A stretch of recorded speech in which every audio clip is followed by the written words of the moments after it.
O Senhor esteja convosco. Proclamação do Evangelho de Jesus Cristo, segundo Mateus.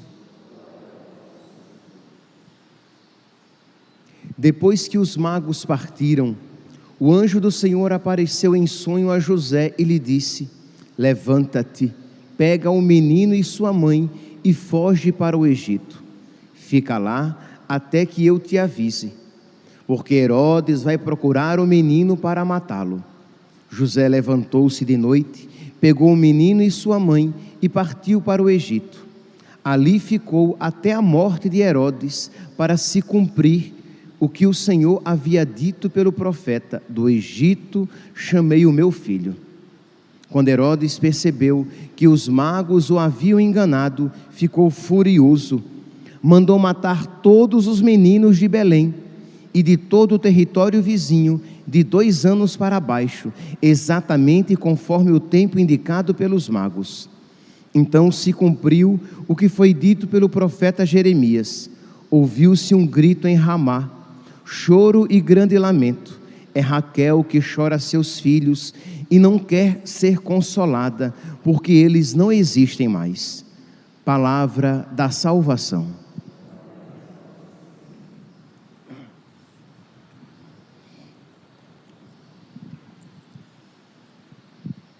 Caríssimos irmãos e irmãs, estamos celebrando a festa dos santos inocentes e ela nos dá a ocasião de nós refletirmos a respeito desta verdade, isto é, acolher Cristo.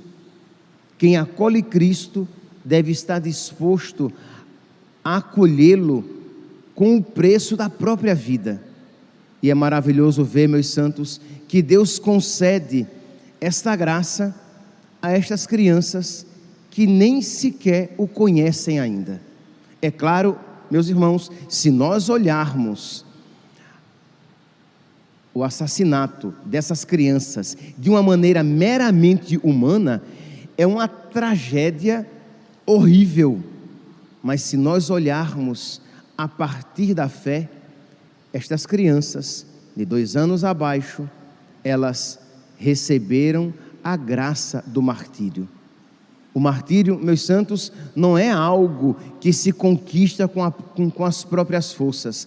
O martírio é uma graça que é concedida, e é concedida, o martírio cruento é uma graça concedida a poucos, porque ninguém conseguiria, com as próprias forças, derramar o próprio sangue por causa de nosso Senhor. Mas essas crianças foram escolhidas, predestinadas a derramar o sangue pelo próprio Cristo, de modo que a igreja as celebra como um exemplo para nós, um exemplo que deve ser pedido que Deus nos conceda, já que talvez, provavelmente, o martírio cruento não nos será concedido, que o martírio branco, que o martírio cotidiano, que o martírio sem derramamento de sangue nos seja concedido. Isto é, a renúncia da própria vontade a cada dia, a morte para si mesmo a cada dia. Lembremos-nos, meus santos, que diante do pecado nós saímos mártires ou idólatras. Diante de todo o pecado, ou nós morremos para nós mesmos, para a glória de Deus, renunciando àquele pecado, ou nós saímos idólatras, negando Deus e adorando o pecado. Então, se o martírio vermelho, se o martírio cruento, se o martírio com derramamento de sangue, provavelmente não nos será concedido, o martírio branco, o martírio cotidiano o é, para todos nós. Então pedir a nosso Senhor que nos conceda esta graça, e não é uma graça menor, porque é algo a contra-gotas, mas que tem a mesma, digamos, a mesma expressão que pode ter a mesma expressão de amor.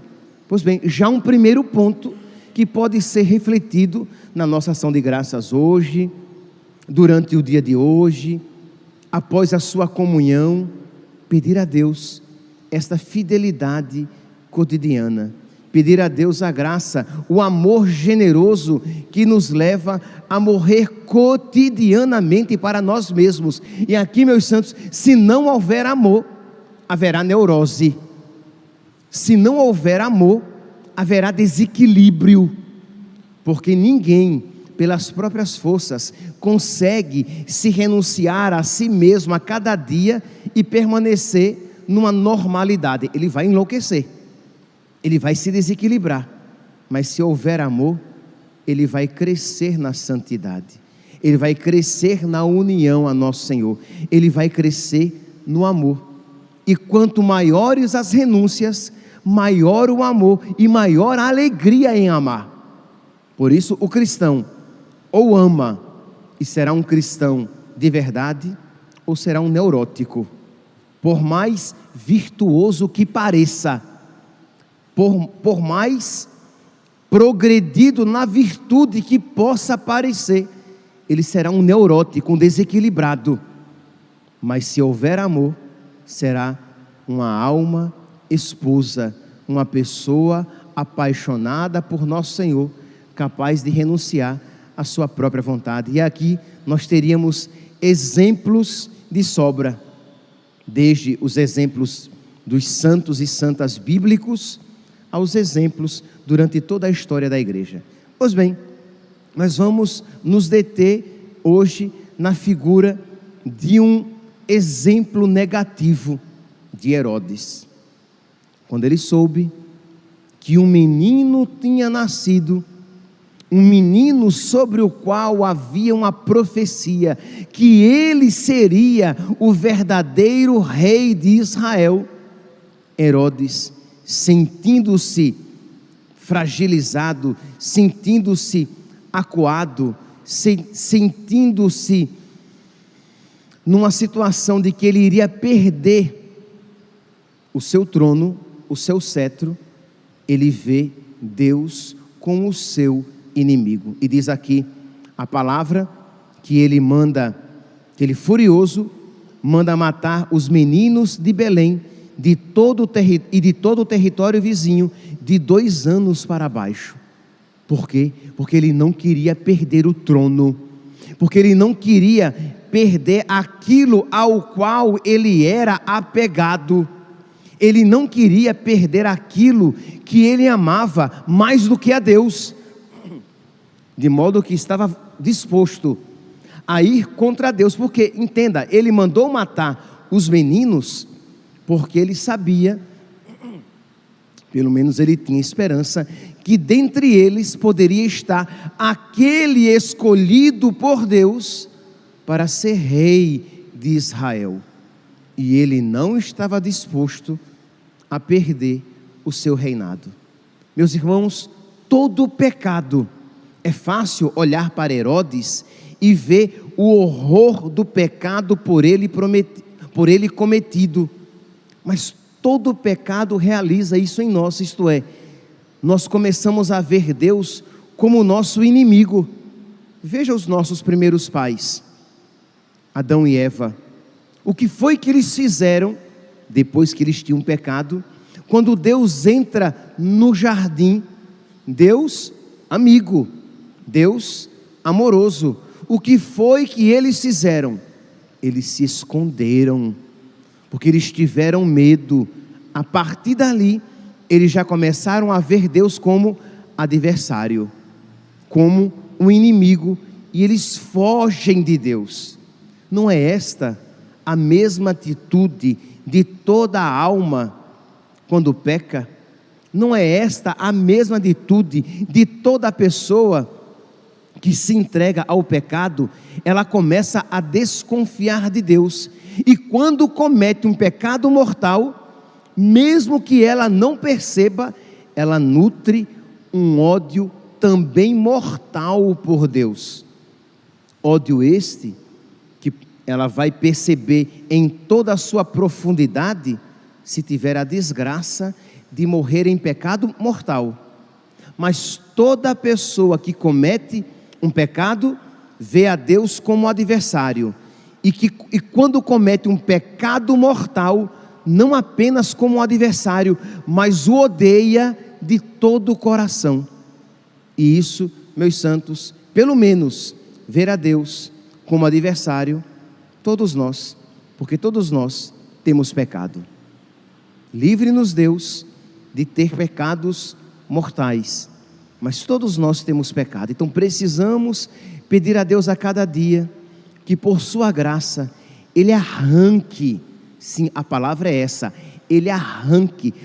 O que é que você arranca? Você arranca algo, você não arranca uma bola do chão, você não arranca um livro que está sobre a mesa, você apenas move, você apenas tira. Mas uma planta enraizada, ela precisa ser arrancada. Uma estaca fincada no chão, ela precisa ser arrancada. Este medo de Deus, de que vem para frustrar os nossos sonhos, precisa ser arrancado, porque ele está engastado. O que é algo engastado? É algo que está fincado. Por exemplo, um anel de brilhante, os brilhantes, eles estão engastados no ouro. Geralmente se faz uma pequena garra, se houver aqui algum design de joias ou ourives, ele vai entender muito bem o que eu estou falando. A pedra, ela está presa, se faz umas garrinhas com ouro, com a prata, com o metal, e aquelas garrinhas prendem, de modo que a pedra está engastada no ouro. Pois bem, os nossos pecados, eles estão engastados, porque nós estamos presos, nós prendemos o pecado em nós, e precisamos pedir a Deus que misericordiosamente Ele faça violência, que nós digamos: Senhor, eu te dou carta branca, o Senhor pode fazer violência em mim para tirar este pecado que me faz ver a Ti como meu adversário. Porque eu, Senhor, na hora da dor, eu vou querer fugir. É como alguém que pede para ter um furúnculo espremido, ele diz: pode espremer, mas quando a mãe começa, ele grita e quer fugir. Então alguém tem que segurar a criança e espremer, vai ser para o bem dele, mas na hora que o furúnculo está sendo espremido, ele grita, ele se contorce, ele quer se livrar da mãe e do pai, embora talvez até no início ele tenha dado permissão. Assim somos nós. Precisamos dizer isso na nossa oração pessoal: meu Deus, eu te dou liberdade, porque é claro que Deus Ele quer precisar da nossa autorização. Por quê? Porque Deus quer que isso seja um ato de amor, não um ato de pura violência. Então que nós digamos: Senhor, eu aceito, Senhor, esta violência, eu quero esta violência, porque eu quero te amar, e eu quero me livrar desses pecados. Por isso, Senhor, arranca de mim o pecado, e engasta, e finca, e enraiza em mim a sabedoria que sabe, que me faz saber gozosamente que Tu és o amado da minha alma, que Tu és o melhor para mim, de que Tu não és o meu adversário, muito pelo contrário, de que Tu és o meu amigo, e Tu vens para me salvar de mim mesmo e das loucuras que eu nutro, que eu guardo, que eu acalento no meu coração, na minha alma, na minha vida. Então hoje, esta festa dos santos inocentes deve também nos dar a ocasião de nós fazermos esta reflexão. Primeiro, de reconhecermos que existe em nós um medo de Deus, aquele medo de Herodes.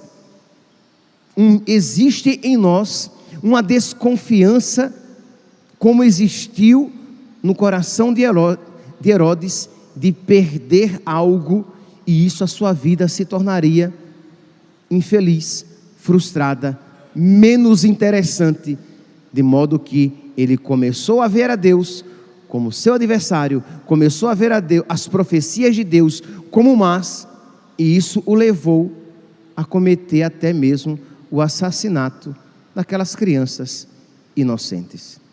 Mas olhe para Herodes e veja que você é capaz dos mesmos pecados. Eu darei aqui um exemplo que mostra toda a crueza e feiura deste pecado, mas eu não darei este exemplo para que você se atenha apenas a ele. Eu darei este exemplo para que você veja a feiura e a desgraça deste pecado e você o aplique a si, a sua vida. Não é para você simplesmente odiar no outro e se esquecer de que este mesmo instinto assassino existe no seu coração. A que pecado que eu me refiro? Ao pecado da pessoa que é capaz de matar para tornar a sua vida menos difícil.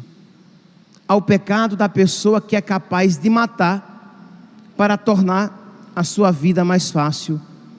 Ao pecado da pessoa que é capaz de matar uma criança no seu ventre para evitar os problemas que o seu nascimento acarretaria.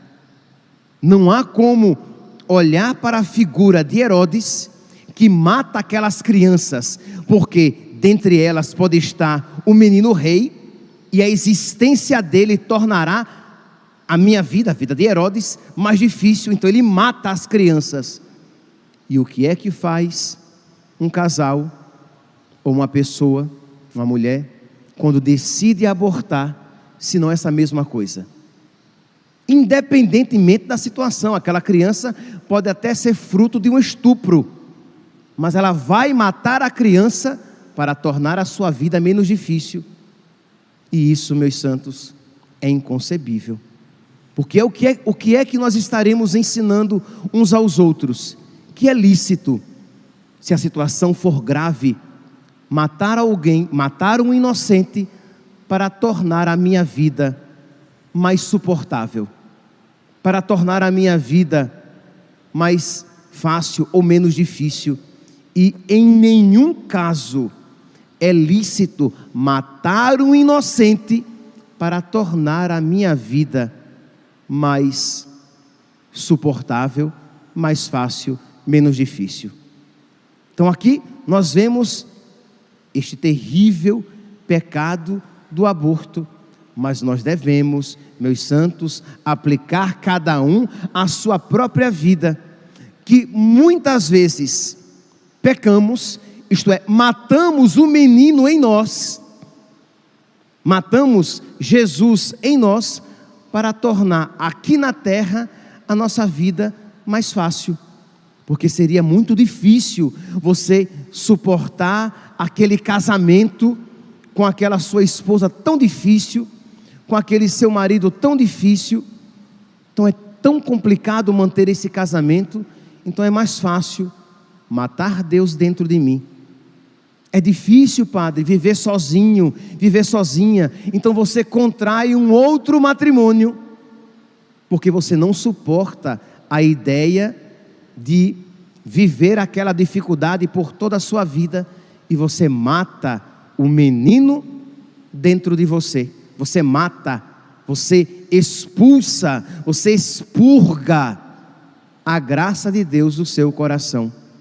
Uma pessoa homossexual, e nós não estamos aqui nem de longe negando a dificuldade que deve ser uma pessoa homossexual de viver na castidade, mas se ela se encontra com Deus, ela precisa reconhecer de que ela não pode, para tornar a sua vida mais fácil, matar Deus no seu coração. uma família que recorre, um casal que recorre a anticoncepcionais, ao preservativo ou a outros métodos para evitar filhos, porque, padre, ter mais filhos tornará a minha vida mais difícil. Então, eu entro no pecado, eu cometo o pecado, porque eu quero ter uma vida mais fácil. Percebe, meus santos, que eu dei o exemplo do aborto, mas eu poderia dar aqui vários outros exemplos, daquele homem, daquela mulher, que tem o vício, isto é, da pornografia. E é verdade que lutar contra a pornografia seria uma dificuldade imensa, que lutar contra a masturbação seria uma dificuldade muito grande, e ele prefere então tornar a sua vida aqui mais fácil, entregando-se à pornografia e à masturbação, à custa do assassinato do menino no seu coração. Meus irmãos, peçamos a Deus essa sabedoria. Quem ama mais seu pai, sua mãe, seu irmão, sua irmã, seus amigos e até mesmo a sua vida, mais do que a mim, não é digno de mim. Que nós vejamos que Jesus é a nossa maior riqueza, que nós vejamos que a nossa amizade com Deus é a nossa maior riqueza, de modo que, embebidos, mergulhados, encharcados desta sabedoria, nós não estejamos dispostos a negociar, que nós não aceitemos matar o menino em nós para tornar a nossa vida aqui na terra mais suportável. Primeiro, porque isso é mentira. Segundo, porque isso fechará as portas do céu para nós.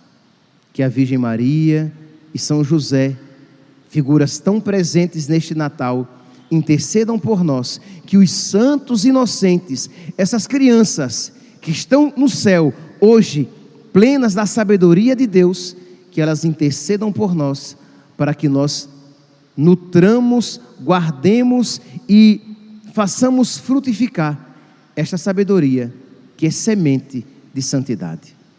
Louvado seja nosso Senhor Jesus Cristo, para sempre seja louvado.